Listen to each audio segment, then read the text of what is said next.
And बेटा हम लोग आज जो है इस वीडियो में फ्रिक्शन पर बेस्ड न्यूमेरिकल करने वाले हैं, जो कि आपके प्रीवियस ईयर में जेईई और नीट में डिस्कस किया गया है, पूछा गया है।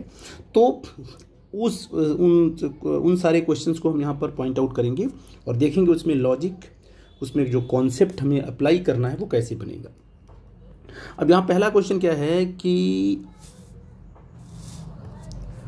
A body of mass m is kept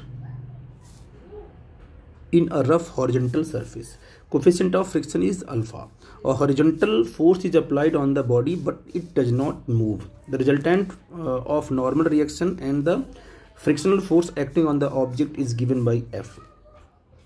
ये आपके पास ऑप्शन दिए गए हैं, ठीक है बेटा जी। और इनके लिए क्या है, हम लोग फिर से क्या करेंगे, प्रॉब्लम सॉल्व करेंगे। तो आपको देखते हैं क्या है हमारी सिचुएशन। ये हमारे पास एक सरफेस है ना। इस सरफेस पर एक ऐसे ब्लॉक रखा गया है, ये ब्लॉक आपका यहाँ पर रखा गया है इस तरीके से, ठीक है ना। अब इस ब्लॉक पर, अब ये जो आपका ब्लॉक है, इस ब्लॉक पर लगने वाले फोर्सेस की चर्चा हम करते हैं, ठीक है ना। यहाँ पर mg काम कर रहा है, ये mg फोर्स यहाँ काम किया और इस पर लगने वाला जो नॉर्मल रिएक्शन इसके जस्ट अपवर्ड होगा, ठीक है। ये आपका नॉर्मल रिएक्शन है, अभी कोई फ्रिक्शन डेवलप नहीं हुआ है। अब हमने क्या किया, इस पर एक फोर्स लगाया, जिस फोर्स को नाम दिया हमने एफ एक्सटर्नल। ये जब इस ब्लॉक को हम राइट साइड की तरफ फोर्स लगाते हैं तो यहाँ पर इस कॉन्टेक्ट सरफेस, यहाँ पर फ्रिक्शन डेवलप होगा। अच्छा, फोर्स लगाने के बाद भी हमारा ब्लॉक रुका हुआ है, फिर भी क्या है यहाँ पर, क्योंकि टेंडेंसी आ गई मोशन की, तो यहाँ पर क्या है, ये जो फोर्स हमारा, इसे बोलेंगे फ्रिक्शनल फोर्स डेवलप हो गया, ठीक है ना। अब कह रहा है कि नॉर्मल रिएक्शन और फ्रिक्शनल फोर्स का जो रिजल्टेंट है उसकी वैल्यू क्या होगी।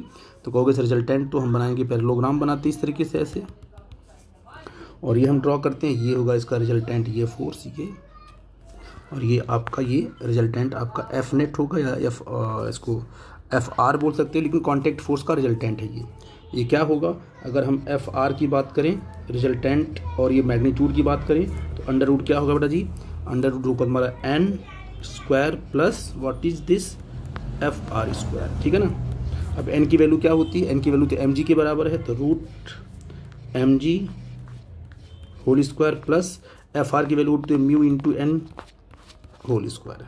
म्यू का मतलब अल्फा, जो अल्फा उसमें दिया हुआ है ना। अच्छा, यहाँ पर कोफिशिएंट ऑफ फ्रिक्शन अल्फा दिया है म्यू, यहाँ पर म्यू ले लो, ये म्यू होगा, तो हमने इसको म्यू ही ले लिया क्योंकि ऑप्शन में आपका म्यू दिया हुआ है, तो ये म्यू इंटू एन, ठीक है ना। तो यहाँ पर अल्फा, जहाँ पर म्यू कर लो आप। तो अब आपने कहा कि F R is resultant force contact का, किसका, फ्रिक्शन का, नॉर्मल का रिजल्टेंट एफ आर है। अब क्या होगा बेटा जी, ये रूट में इसको कहोगे सर ये एम जी का होल स्क्वायर भी जो का त्यों रहने देते हैं, plus mu into N. Mu into N क्या है आपका, एम जी तो होता है ये, ठीक है ना। अब ये जो आपका रिजल्टेंट फोर्स है ये क्या होगा, एम जी है ना, ब्रैकेट में बाहर निकालेंगे एम जी, तो ब्रैकेट में रूट क्या आ जाएगा आपका 1 प्लस म्यू होल स्क्वायर। ये अब ये कॉन्टैक्ट फोर्स का रिजल्टेंट है, फ्रिक्शनल फोर्स और नॉर्मल का रिजल्टेंट है। ये जो रिजल्टेंट है ये या तो एफ एक्सटर्नल के बराबर होगा या तो उससे कम होगा, ठीक है ना।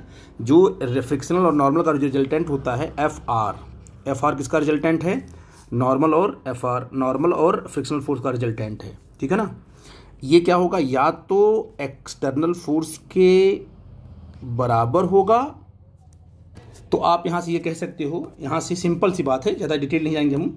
आप यहाँ से जो आपका रिजल्टेंट आया ना, इस वाले जो आपका, तो यहाँ पर आप कह सकते हो कि जो एफ आर आपका आया वो या तो इसके क्या होगा, इसके बराबर होगा या इससे छोटा होगा,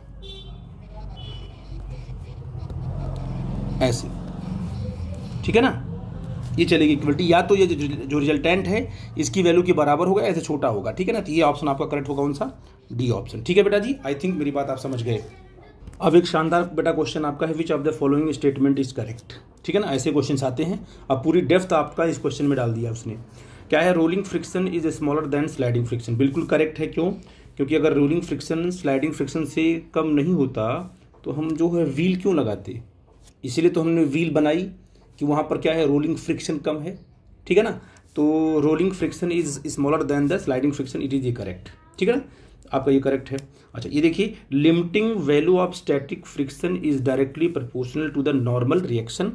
आपने कहा कि जो लिमिटिंग फ्रिक्शन है F L directly proportional to normal reaction, ये तो पता है आपको, ठीक है, नो प्रॉब्लम, ये जानते हो उसको बात को, ठीक है ना। अब देखिए, coefficient of sliding friction has dimensions of length. Coefficient of sliding friction has dimension of length, ये देखिए इनकरेक्ट होने वाला, क्यों? क्योंकि जो फ्रिक्शनल फोर्स होता है वो म्यू इंटू एन होता है। तो ये भी आपका फोर्स है, ये भी आपका फोर्स है, तो म्यू क्या होगा, एफ आर अपॉन एन होगा। तो जो कोएफिशिएंट ऑफ फ्रिक्शन है, ऊपर भी फोर्स है नीचे भी फोर्स है, तो ये डायमेंशन लेस होगा। तो कोएफिशिएंट ऑफ फ्रिक्शन के पास कोई डायमेंशन नहीं होती है, इसलिए ये आपका फॉल्स है, स्टेटमेंट आपका करेक्ट नहीं है।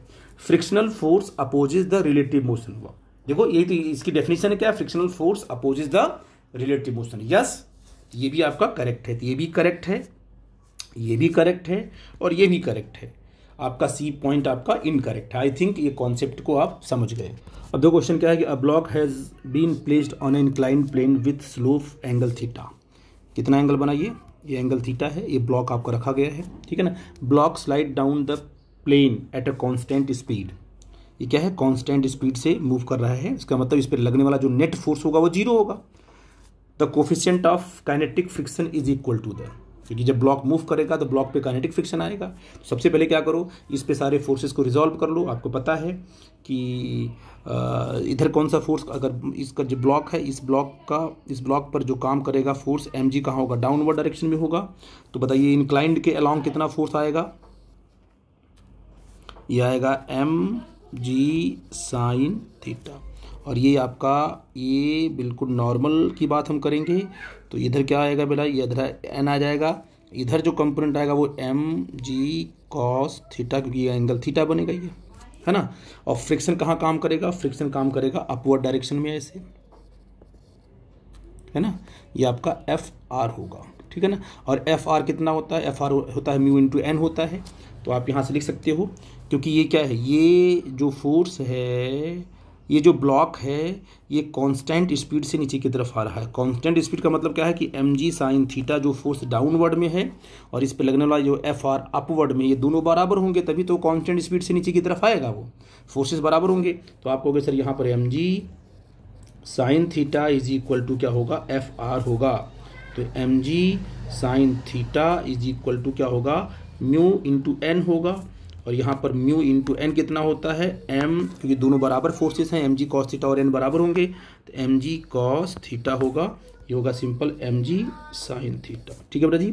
एम जी से एम जी आपका कट गया, तो यहाँ आ गया आपका साइन थीटा अपॉन क्या आ गया, tan theta equal to mu आ गया। तो आप बताइए यहाँ से, सॉरी टेन थीटा बता रहे हैं आपको, sorry cos theta is equal to mu आ गया, तो टेन थीटा क्या आ गया, ये सिंपल म्यू आ गया। थीटा इज व्हाट, तो आपने कहा कि tan theta, coefficient of friction किसके बराबर हो गया, टेन थीटा के बराबर हो गया। इट मीन्स ऑप्शन डी आपका करेक्ट है। अच्छा क्वेश्चन था, इसको मैंने अभी भी बताया था आपको एंगल ऑफ रिपोज के बारे में डिस्कस करते वक्त, ठीक है बेटा जी। तो ये आपका कॉन्सेप्ट था, बड़ा इंपॉर्टेंट क्वेश्चन था, पूछा भी गया है। आई थिंक ये कॉन्सेप्ट आपको क्लियर हुआ होगा, ठीक है बेटा। अब देखो बेटा एक शानदार क्वेश्चन देखो क्या है, द अपर हाफ, ये पूरी की पूरी इंक्लाइंड सरफेस आपका है, इसको दो हाफ पार्ट में डिवाइड कर दिया गया, एक ऊपर वाला पार्ट है एक नीचे वाला पार्ट है, जितनी लेंथ ये है उतनी लेंथ ये भी है। The upper half of inclined plane of inclination कितना एंगल है, थीटा, इज परफेक्टली स्मूथ, ये यहाँ से लेके यहाँ तक परफेक्टली क्या स्मूथ है, यानी मतलब यहाँ पर म्यू इक्वल टू क्या है, जीरो, कोई फ्रिक्शन काम नहीं कर रहा है। While lower half is rough, जो लोअर इसका हाफ है वो रफ है, जिसका कोएफिशिएंट हमने सिंपल क्या मान लिया है, म्यू है, यहाँ से लेके यहाँ तक ये रफ सर्फ, यहाँ पर फ्रिक्शन काम करेगा। A block starting from rest at the top of the plane will again come to the rest at the bottom, यहाँ से ये रेस्ट में है, चला यहाँ से, ठीक है ना, यहाँ से मूव करेगा और यहाँ पर आते आते ये क्या हो गया, इस पॉइंट पर आते आते ये फिर से क्या हो गया, ये फिर से रेस्ट में आ गया, मतलब रेस्ट से मूव किया रेस्ट में ही आ गया। तो कह रहा है if the coefficient of friction between the block and lower half of the plane is given by, mu की वैल्यू क्या होगी वो निकालना है। बड़ा ही शानदार क्वेश्चन, समझो ध्यान से। अब ये ब्लॉक जब यहाँ से लेकर इस ब्लॉक पर लगने वाला फोर्स कितना है, नीचे की तरफ, क्योंकि एंगल थीटा है तो इधर की तरफ क्या होगा, इधर जब फोर्स होगा वो क्या होगा, एम जी साइन थीटा। जानते हो ना आप लोग, ये फोर्स एम जी साइन थीटा है। मान लो इस ब्लॉक का जो एक्सेलरेशन वो ए है, तो ए कितना होगा, ये कितना होता है बेटा जी, ये होता है एफ अपॉन एम होता है। तो एफ कितना है, एम जी साइन थीटा अपॉन एम हो जाएगा। तो ए कितना आ जाएगा डाउनवर्ड, ये हो जाएगा जी साइन थीटा।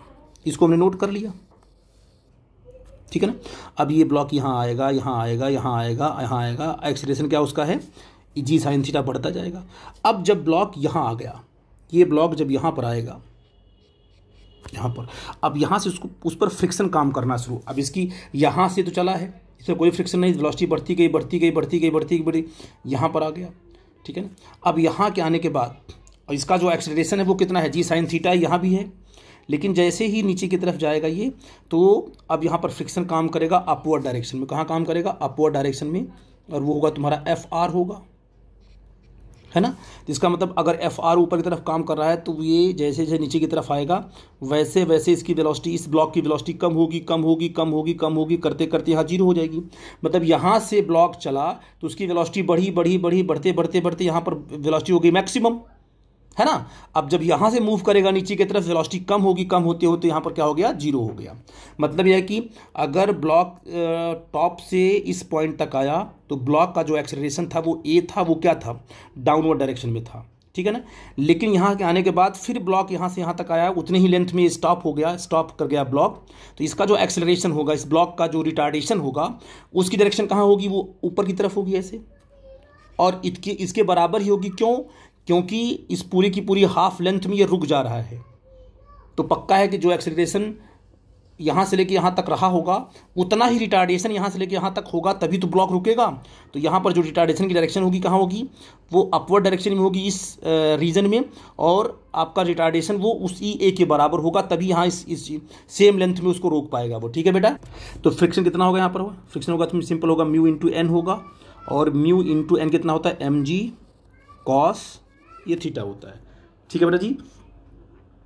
तो आप क्या बोलोगे कि अब देखो हम इस जर्नी की बात कर लें, तो ब्लॉक जब यहाँ से यहाँ तक आ रहा है तो उसका जो एक्सेलरेशन डायरेक्शन आपको दिखाया हमने, ए दिखाया है, तो इस पर लगने वाला फोर्स क्या है आपने देखा, mu M G cos theta, और डाउनवर्ड कितना होगा बेटा जी,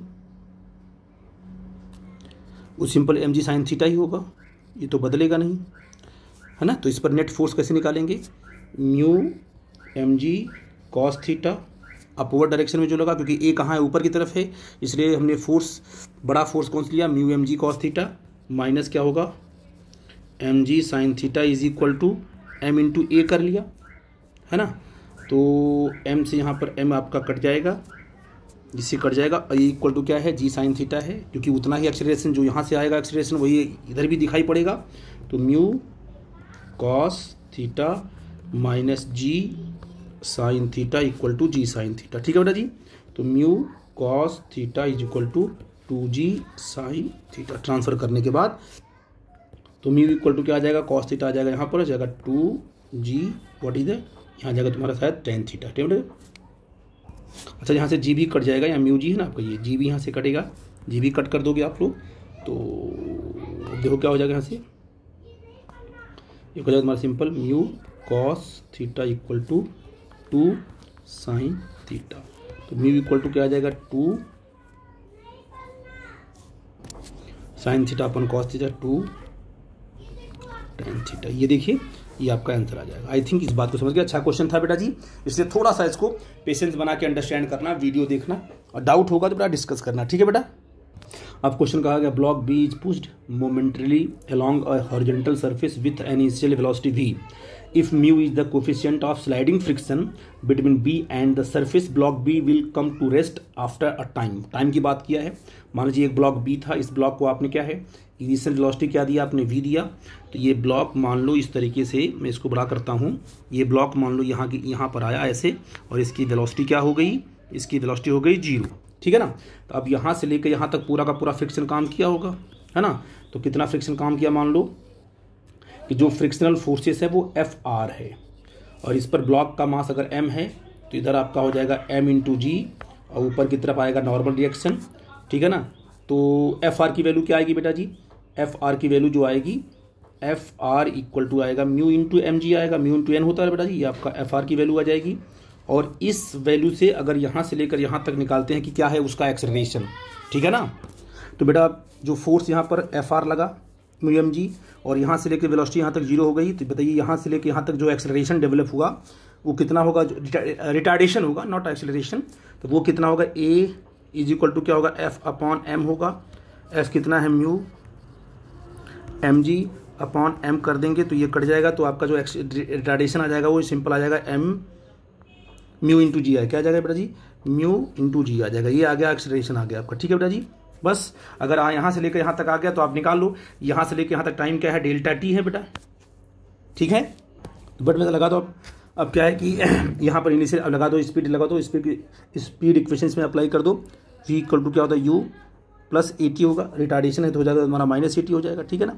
बताइए फाइनल स्पीड क्या है, 0 है, इनिशियल क्या है v दिया है, माइनस e कितना है, ये आपका म्यू इंटू जी दिया है, टाइम जो निकालना आपको t निकालना है, तो mu G into T is equal to V, तो t क्या आ जाएगा आपका, v upon mu into G. Simple सा क्वेश्चन था बेटा जी, इसमें कुछ था नहीं, बस आपको क्या निकालना था, एक्सीलरेशन निकालना था और लगा देना था आपको स्पीड इक्वेशन, तो वहाँ से आपको टाइम निकल जाता, ठीक है। आई थिंक इस कॉन्सेप्ट को आप समझ पाए होंगे, और ऐसे क्वेश्चन जब भी आपको पूछते हैं एग्जाम में तो आप आसानी से सॉल्व कर ले जाओगे, ठीक है बेटा। अब बेटा ये देखो क्वेश्चन क्या है आपका, क्वेश्चन कि while walking on ice one should take small step to avoid slipping, this is because smaller step ensure larger friction, smaller friction, larger normal force and smaller normal force. देखो बेटा जी क्या है आपका conceptual concept है ये, देखिए ये हम यहाँ पे हैं, ठीक है ना, और आप देखिए ये मान लो आपका पैर है ये, ठीक है, ये आपका आइस है, और आपका म्यू जो आइस होता है बहुत ही कम होता है, पता ना आपको, इसका फ्रिक्शन बहुत ही कम होता है, स्लिप करने के चांसेस ज़्यादा होते हैं। अब बताइए अगर ये आइस ब्लॉक है, ठीक है ना, अब इस आइस ब्लॉक पर आप चल रहे हो, स्लीपिंग होनी ही होनी है। अब इस दोनों पैर को, अगर इस वाले पैर को जितना आप ज़्यादा फैलाओगे तो उतना ज़्यादा आपको पुश करना पड़ेगा आइस ब्लॉक को पीछे की तरफ, तभी तो आगे बढ़ोगे आप। और जितना ज़्यादा आप इसको पुश करोगे आगे की तरफ उतना अधिक फ्रिक्शन, उतना ही क्या है, स्लीपिंग होगी, है ना, क्योंकि इसका फ्रिक्शन तो बहुत ही कम है, स्मॉलर फ्रिक्शन बहुत ही कम फ्रिक्शन इसका है, और बहुत ही कम फ्रिक्शन में ही हमें चलना है। तो आपने अगर अपने पैर को ज़्यादा फैला दिया तो आपको आइस ब्लॉक को पीछे की तरफ धक्का अधिक देना पड़ेगा, पुश अधिक करना पड़ेगा, तभी तो आप अगला सेकंड वाला पैर आपका आगे जाएगा। और जितना ज़्यादा इसको पीछे की तरफ पुश करोगे उतना अधिक स्लीपिंग यहाँ होने के चांसेस ज़्यादा होते हैं। तो आपका काम ये होता है कि स्मॉलर फ्रिक्शन में ही क्या है, हम चलते जाएं। जितना छोटे छोटे स्टेप लोगे आप, ठीक है ना, उतनी आसानी से आप चल सकते हो, उतने ही स्मॉलर फ्रिक्शन, तो भाई फ्रिक्शन तो आपका छोटा ही है, कम फ्रिक्शन है, कम फ्रिक्शन में ही आगे बढ़ सकते हो आप। तो आप जो छोटे छोटे स्टेप इसलिए लेते हो to ensure the smaller friction, कि जो स्मॉलर फ्रिक्शन है इसको इंश्योर करते हो कि इतने ही फ्रिक्शन में हम क्या है, आगे की तरफ बढ़ सकते हैं। तो आपका ऑप्शन बी आपका करेक्ट है, ठीक है बेटा जी। हम इसलिए छोटे छोटे स्टेप लेते हैं कि कम फ्रिक्शन में भी क्या है, मूव कर सके, तो to ensure the smaller friction. देखो ये शानदार क्वेश्चन है, एससी वर्मा में पूछा गया क्वेश्चन है, नीट में भी पूछा गया, जेई में भी कई बार इसको रिपीट किया गया है। इसको ध्यान से देखना बड़ा इंपॉर्टेंट है। Consider the situation shown in the figure, the wall is smooth but the surface A and B is contact are rough. ये क्या है, ये स्मूथ है, ये बिल्कुल स्मूथ है, यहाँ कोई फ्रिक्शन नहीं है, लेकिन इन दोनों के बीच में फ्रिक्शन है, यहाँ पर फ्रिक्शन है, ठीक है ना। The friction on B due to A in equilibrium, ठीक है ना, is upward, is downward, is zero, the system can not remains in equilibrium. इन सब चीज़ों के बारे में चर्चा करनी है। मान लो हमने ये फोर्स नहीं लगाया, इसको पहले हटा दो, ये फोर्स अगर आपने नहीं हटा दिया है, फोर्स नहीं लगाया आपने, तो यहाँ तो कोई फ्रिक्शन है ही नहीं। तो ए वाला ब्लॉक किससे नीचे की तरफ गिरेगा, जी से गिरेगा, और बी वाला भी किससे गिरेगा, जी से ही गिरेगा, एक्सेलरेशन ड्यू टू ग्रेविटी, ठीक है बेटा जी। तो ये दोनों क्या है, दोनों बिल्कुल इक्विलिब्रियम में होंगे, और क्या है, सिस्टम बिल्कुल, सॉरी, दोनों क्या होंगे, ए और बी क्या है, कांस्टेंट एक्सेलरेशन से नीचे की तरफ आएंगे, उसमें कोई डाउट की बात तो नहीं है। तो वो तो ठीक है। लेकिन अगर आपने इस फोर्स को ऐसे इस ब्लॉक बी को आपने इस फोर्स से ऐसे प्रेस कर दिया लेफ्ट साइड में, तब क्या होगा? होगा क्या बेटा जी? तो ठीक है, ये जो बी है वो तो ए को प्रेस करेगा, ये तो प्रेस करेगा, इसको पुश करेगा, कहाँ पर? अंदर की तरफ पुश करेगा। लेकिन यहाँ पर कोई फ्रिक्शन नहीं है, यहाँ पर कोई फ्रिक्शन नहीं है, तो क्या यहाँ पर इंटरलॉक्स बनेंगे? क्या ये सरफेस ए को पकड़ेगा? नहीं पकड़ेगा। तो ये कितनों भी फोर्स आप लगाओ क्या से, लेकिन जी तो आपका वही रहेगा जो है। अगर ये ब्लॉक तो जी से ही गिरेगा नीचे ना, क्यों? क्योंकि ये वाला जो फोर्स है, ये वाला फोर्स कभी भी जी को यानी एम जी को पर इफेक्ट डाल नहीं सकता, क्योंकि ये वाला फोर्स तो एम जी के परपेंडिकुलर है। ये वाला फोर्स, तो ये वाला फोर्स क्या करेगा? सिर्फ ब्लॉक ए को वॉल के अंदर स्टक करेगा, चिपकाएगा। लेकिन चिपकने वाला यहाँ पर जो यहाँ पर जो ये सरफेस तो स्मूथ है, अगर ये स्मूथ है तो यहाँ पर क्या है? ये कभी भी इसको यहाँ पर फ्रिक्शन काम ही नहीं करेगा। तो ये ब्लॉक क्या है? हमेशा जी से ही गिरेगा नीचे की तरफ। और ब्लॉक बी, तो अगर ब्लॉक ए नीचे की तरफ आ रहा है जी से, तो ब्लॉक बी इसी कॉन्टेक्ट में ये भी जी से नीचे की तरफ आएगा। आप समझ लो कि ये दोनों के दोनों ब्लॉक फिर भी क्या करेंगे? जी से ही नीचे की तरफ गिरेंगे। इट मीन्स ये हुआ कि ये दोनों ब्लॉक पर जो नेट फोर्स है वो कहाँ काम कर रहा है? बोलो, मोशन कहाँ हो रहा है? वो नीचे की तरफ हो रहा ना। तो नेट फोर्स कहाँ काम कर रहा है? जी की तरफ। इसका मतलब दोनों ब्लॉक इक्विलिब्रियम में नहीं होंगे, वो इस पर नेट फोर्स कहाँ काम कर रहा है? डाउनवर्ड डायरेक्शन में काम कर रहा है। ठीक है बेटा जी, आई थिंक इस बात को आप समझ गए। कहोगे सर इस फोर्स का क्या होगा? भाई इस फोर्स को आपने कहाँ दिया? लेफ्ट में दिया। तो ये वॉल क्या करेगी? पूरे के पूरे ब्लॉक सिस्टम को राइट में पुश करेगी। तो इस पर लगने वाला हॉरिजॉन्टल फोर्स तो जीरो हो जाएगा, लेकिन वर्टिकल जो फोर्स है वो जी और जी दोनों साथ में ही नीचे की तरफ आएंगे। तो नेट फोर्स इस पर काम करना शुरू कर दिया। इसलिए आपका क्या है?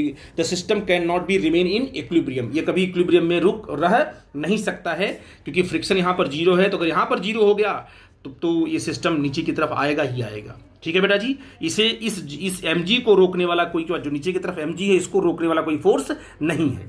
आई थिंक मेरी बात आप समझ पाए। और ये कॉन्सेप्ट और है कि इन दोनों सिस्टम के बीच में क्या होगा? क्या इनमें फ्रिक्शनल फोर्स आएगा?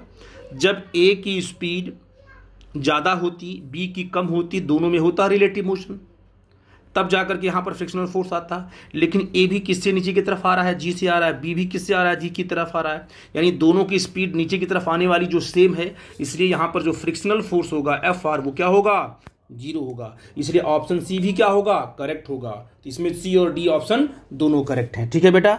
अब बेटा ये क्वेश्चन क्या है कि a man pulls a block heavier than himself. इसका मास, इसका मान लो इसका मास m1 है, इसका मास m2 है, और m2 क्या है? बड़ा है किससे? m1 से। अच्छा कॉन्सेप्ट इसमें लगेगा, the coefficient of friction is same between the man and the ground and between the block and the ground. यहाँ पर भी म्यू है, यहाँ पर भी क्या है? म्यू है। ठीक है ना। Block will never move, block कभी मूव नहीं करेगा। इट मीन्स, तो बेटा हमको लगता है कि आपका जो ब्लॉक विल नेवर मूव, ये ऑप्शन करेक्ट होगा, ऐसा लगता है, लेकिन ऐसा होगा नहीं। क्यों? से मान लो कि अब यहाँ पर जो फ्रिक्शन लगा इस डायरेक्शन में, इधर जो फ्रिक्शन लगा वो कितना लगा? वो जो फ्रिक्शन आपका इधर आया, इसको मान लो F1 फ्रिक्शन है, ये FR1 है, ये होगा म्यू M1G होगा। ठीक है ना। अब जो है कि यहाँ पर जो इसके पैर में जो फ्रिक्शन लगेगा उसको FR2 मानो, ये होगा म्यू M2G। तो पक्का है कि ये वाली जो वैल्यू है इस वैल्यू से क्या है? कम है। ऐसे कर सकते हैं, ये वैल्यू बड़ी हो क्योंकि M1 बड़ा है ना, ये बड़ा है और ये छोटा है। ठीक है ना। तो अब ये यहाँ से जो फ्रिक्शन जितना डेवलप कर सकता है मैक्सिमम, उतना ही टेंशन डेवलप करेगा इस स्ट्रिंग में। तो टेंशन क्या है? Tension is always away from the contact point. यहाँ पर टेंशन ये T होगा, यहाँ पर टेंशन ऐसे T होगा। तो ये जो मैन है वो इस स्ट्रिंग में कितना टेंशन डेवलप कर सकता है? T के बराबर, जो ये है ना। इसका मतलब अब इस ब्लॉक पर T कहाँ लगा? राइट साइड में T इसके बराबर है और फ्रिक्शन इसके बराबर है। तो पक्का है कि ब्लॉक तो नहीं मूव करेगा। ठीक है ना। इस केस में ब्लॉक नहीं मूव करने वाला है। जब ये रेस्ट में रहेगा और रेस्ट में रह के इसको अपनी तरफ क्या खींचेगा, तो ये ब्लॉक नहीं मूव, क्योंकि ये हैवियर है, ये मूव नहीं करेगा। लेकिन क्या हमेशा मूव नहीं करेगा? ये चीज़ गलत है। क्यों? क्योंकि क्या है कि जब ये मैन जो है, जब इस मैन में मान लो आ गया एक्सेलरेशन, ये रस्सी को खींचते हुए, ये रस्सी को राइट साइड में खींचते हुए ये लेफ्ट में मूव करने लगे, और किस एक्सेलरेशन से? ए एक्सेलरेशन से। उस टाइम पर ये ब्लॉक मूव कर सकता है, क्योंकि जब इसके पास क्या आएगा? एक्सेलरेशन आएगा। कहाँ पर आएगा? लेफ्ट साइड में। तो टेंशन की वैल्यू बढ़ने लगेगी। टेंशन की वैल्यू बढ़ेगी, बढ़ा सकता है, ये आगे की तरफ मूव करके टेंशन को बढ़ा सकता है और टेंशन बढ़ते बढ़ते इससे ज़्यादा हो जाएगा और ये कहाँ मूव कर जाएगा, राइट साइड में। तो ब्लॉक विल नेवर मूव कहना गलत होगा। The man can move even the block is stationary. बिल्कुल, ये मैन क्या है, जैसे मान लीजिए मैन ने मूव करना शुरू किया तो टेंशन की वैल्यू बढ़ेगी, टेंशन की वैल्यू बढ़ करके तुरंत थोड़ी ना हो जाएगी इसके बराबर, ठीक है। टेंशन की वैल्यू कुछ बढ़ेगी लेकिन ये मूव करेगा, जितना ये मूव करेगा, जितने एक्सेलरेशन से मूव करेगा कहाँ पर, लेफ्ट साइड में, उतना ही टेंशन बढ़ेगा। जितना टेंशन बढ़ेगा उतना ही M1 के मूव करने की पॉसिबिलिटी बढ़ेगी। M1 अभी मूव नहीं कर रहा है, तो ये भी सही है कि the man can move even with the block की स्टेशनरी। हो सकता है कि ब्लॉक आपका रेस्ट में हो और टेंशन इतना ना बढ़ा हो कि इसको मिनिमाइज कर पाए, तो अब आपका ब्लॉक रेस्ट में रहेगा और मैन आगे की तरफ मूव करेगा। सी देखते हैं, इफ बोथ मूव, अगर दोनों मूव कर रहे हैं तो क्या होना चाहिए, मैन का जो एक्सेलरेशन है कहाँ पर, लेफ्ट साइड में, वो ज़्यादा है ब्लॉक के एक्सेलरेशन से। ये भी आपका ऑप्शन करेक्ट है, तभी दोनों मूव करेंगे। जब मैन का एक्सेलरेशन क्या होगा, ज़्यादा होगा, तो टेंशन की वैल्यू ज़्यादा होगी, तभी इस ब्लॉक को अपनी तरफ ये खींच पाएगा। तो मैन कहाँ जाएगा, लेफ्ट में, या ब्लॉक कहाँ जाएगा, राइट में। तो ऑप्शन बी और ऑप्शन सी ये दोनों करेक्ट होंगे। आई थिंक मेरी बात आप समझ गए। ठीक है बेटा जी, इंपॉर्टेंट कॉन्सेप्ट था, आई थिंक ये कॉन्सेप्ट आपको क्लियर हुआ होगा। ठीक है, थैंक यू वेरी मच।